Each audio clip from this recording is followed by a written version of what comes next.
Bismillahirrahmanirrahim. Assalamualaikum warahmatullahi wabarakatuh. Sahabat beriman yang dirahmati Allah, segala puji dan syukur marilah kita panjatkan kehadirat Allah yang dengan rahmatnya kita dapat berjumpa kembali di channel ini. Sholawat serta salam semoga senantiasa tercurah kepada Nabi kita yang mulia, Baginda Muhammad SAW, yang telah membawa kita dari alam kegelapan menuju cahaya iman dan Islam. Sahabat beriman, malam hari adalah waktu yang penuh dengan ketenangan dan keheningan. Di tengah sunyinya malam, ketika sebagian besar manusia terlelap dalam tidur, ada sebuah amalan yang sangat dianjurkan oleh Rasulullah SAW, yaitu sholat tahajud.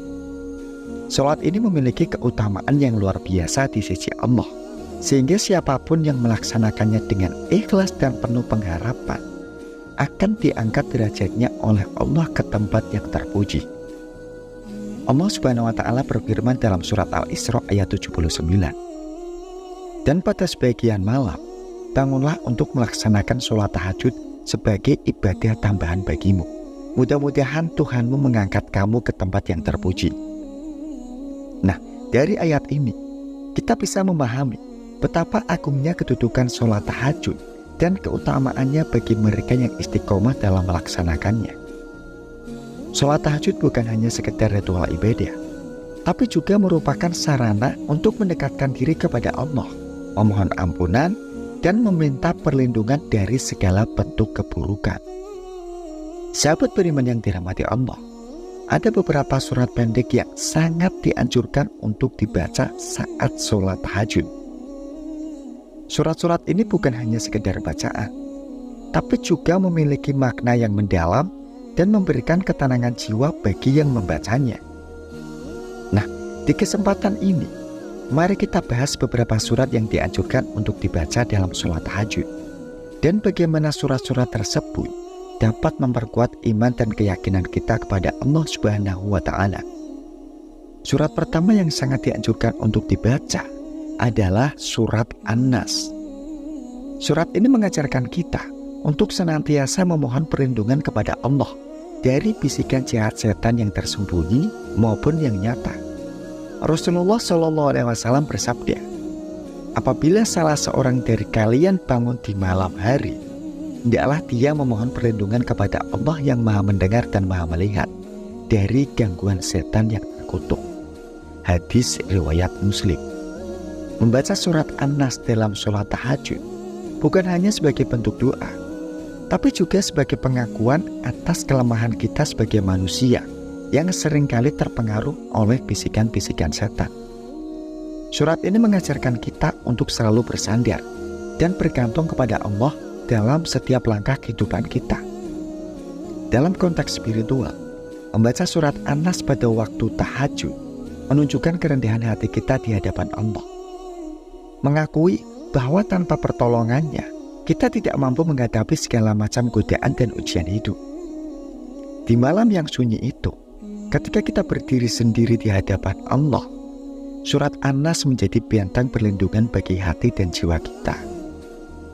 Selanjutnya ada surat Al-Falaq, yang juga merupakan salah satu surat perlindungan yang diajarkan oleh Rasulullah SAW. Nabi Muhammad sering membaca surat ini untuk memohon perlindungan dari segala bentuk kejahatan, baik yang datang dari makhluk-makhluk halus maupun dari manusia. Dalam sebuah hadis yang diriwayatkan oleh Imam Tirmidzi, Rasulullah SAW bersabda, "Bacalah surat Al-Ikhlas, Al-Falaq, dan An-Nas 3 kali di waktu pagi dan petang, maka itu akan mencukupi dari segala sesuatu." Hadis riwayat Tirmidzi. Surat Al-Falaq mengandung ayat-ayat yang memohon perlindungan kepada Allah dari kegelapan malam, dari kejahatan makhluk yang tersembunyi, dan dari dengki orang-orang yang iri hati. Membaca surat ini dalam sholat tahajud membawa kita kepada kesadaran bahwa hanya Allah lah yang mampu melindungi kita dari segala macam keburukan yang mungkin mengancam. Dalam keheningan malam, ketika kita memohon perlindungan Allah, Surat Al-Falaq mengajarkan kita untuk menyerahkan segala rasa takut dan kekhawatiran kita kepadanya. Ini adalah bentuk penyerahan diri yang total, mengakui bahwa kita itu lemah dan tak berdaya tanpa pertolongan Allah. Kemudian ada surat Al-Ikhlas, surat yang menegaskan keesaan Allah Subhanahu wa Ta'ala. Surat ini terdiri dari 4 ayat pendek, namun memiliki makna yang sangat mendalam. Membaca surat Al-Ikhlas dalam sholat tahajud bukan hanya mengingatkan kita kepada keagungan Allah, tapi juga memperkuat iman kita bahwa hanya Allah yang layak disembah. Rasulullah SAW pernah bersabda, "Apakah kalian tidak mampu membaca sepertiga Al-Quran dalam satu malam?" Membaca surat Al-Ikhlas setara dengan sepertiga Al-Quran. Hadis riwayat Bukhari. Hadis ini menunjukkan betapa besarnya keutamaan surat Al-Ikhlas dan betapa pentingnya surat ini dalam kehidupan seorang muslim. Surat Al-Ikhlas juga mengingatkan kita akan pentingnya ikhlas dalam beribadah. Dalam sholat tahajud, ketika kita membaca surat ini, kita sedang mengukuhkan keesaan Allah dalam hati kita dan memperbarui niat kita untuk beribadah hanya kepadanya. Surat ini menjadi pengingat bahwa segala amal ibadah yang kita lakukan, termasuk sholat tahajud, haruslah didasarkan pada niat yang ikhlas semata-mata karena Allah. Dengan membaca surat Al-Ikhlas, kita juga diingatkan untuk senantiasa menjaga kemurnian tauhid dan tidak terjerumus ke dalam kemusyrikan, baik yang nyata maupun yang tersembunyi. Beranjak dari surat Al-Ikhlas, kita juga dianjurkan untuk membaca surat Al-Humaizah dalam sholat tahajud. Surat ini adalah surat yang sangat kuat dalam mengingatkan kita akan bahaya perilaku buruk, seperti suka mencela dan mengumpat orang lain. Dalam surat ini, Allah telah tegas mengecam perilaku tersebut dan menggambarkan hukuman yang menanti bagi pelakunya di akhirat kelak. Membaca surat Al-Humaizah dalam sholat tahajud memberikan kita kesempatan untuk merenung dan introspeksi diri. Apakah selama ini kita telah menjaga lisan dan perilaku kita dari hal-hal yang dikecam oleh Allah Subhanahu wa Ta'ala? Dari sudut pandang tasawuf, membaca surat Al-Humaizah dalam sholat tahajud merupakan bagian dari proses tazkiyatun nafs, yaitu upaya untuk membersihkan jiwa dari sifat-sifat tercela.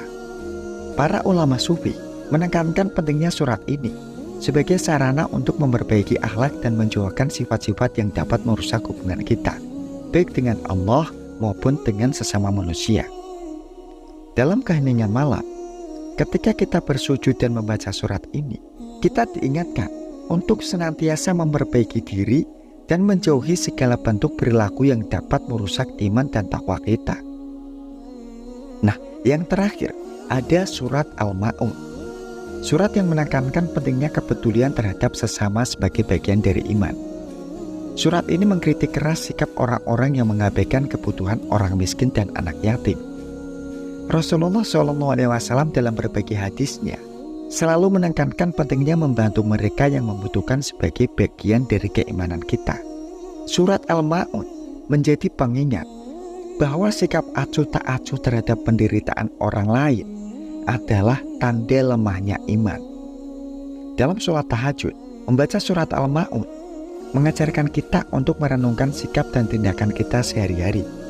Apakah kita sudah benar-benar peduli terhadap orang-orang di sekitar kita yang membutuhkan pertolongan? Ataukah kita termasuk orang-orang yang lalai dan acuh terhadap penderitaan mereka? Surat ini juga mengingatkan kita bahwa amal ibadah kita harus disertai dengan kepedulian sosial. Iman yang sejati bukan hanya terlihat dari sholat dan puasa, tapi juga dalam bagaimana kita memperlakukan sesama manusia. Imam Syafi'i, salah satu ulama besar dalam Islam, menekankan pentingnya surat Al-Ma'un sebagai kriteria untuk mengevaluasi keikhlasan dan kesungguhan seseorang dalam beribadah.